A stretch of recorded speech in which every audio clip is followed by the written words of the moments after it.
It's funny how we often use phrases without really listening to the words, because very often phrases that are in common everyday use have a very clear meaning that gets brushed over. The one that I have in mind today is fit for purpose. It's a phrase I've used a couple of times recently in this e-zine, referring to the ordinary human brain. And unfortunately, when we refer to the ordinary human brain in those terms, it is normally to confirm from a psychological point of view that the ordinary human brain is not fit for purpose.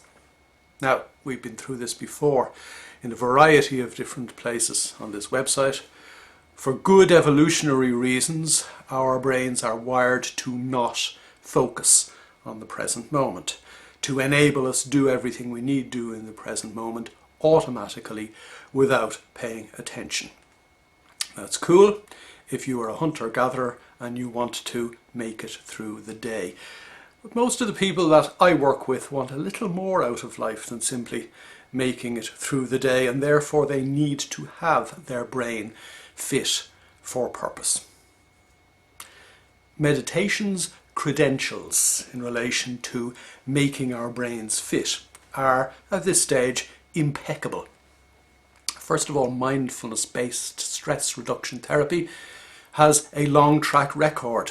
It's essentially jizzed up meditation that enables you pay attention to the here and now, which is what meditation does, rather than let your mind run riot with useless thought that leads to stress and sometimes depression.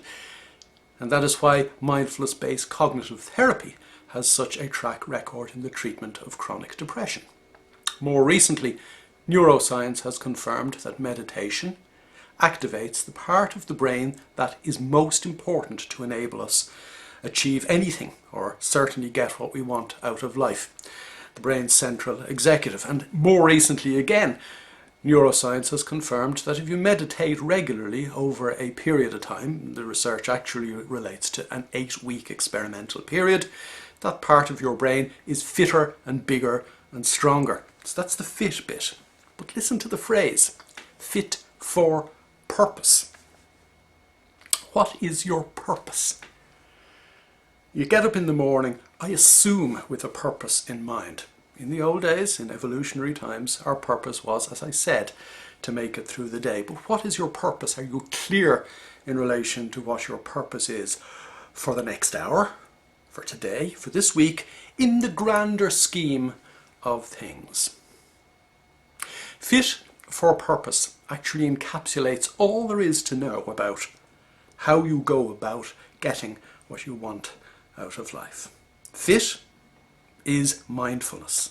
Purpose is why you should be mindful, what you apply your mindfulness to. The two of them together, purposeful mindfulness or purposeful focus, are the two pieces of the jigsaw that you need to enable you ensure that your mind is in the right place and in the right state to get what you want out of now in the greater context of getting what you want out of life. Now, nothing could be simpler than a two-piece jigsaw. You don't even need a big picture because you have two corner pieces. And those two corner pieces neatly slide together through mindfulness and purposefulness to enable you effortlessly get what you want out of today and out of life.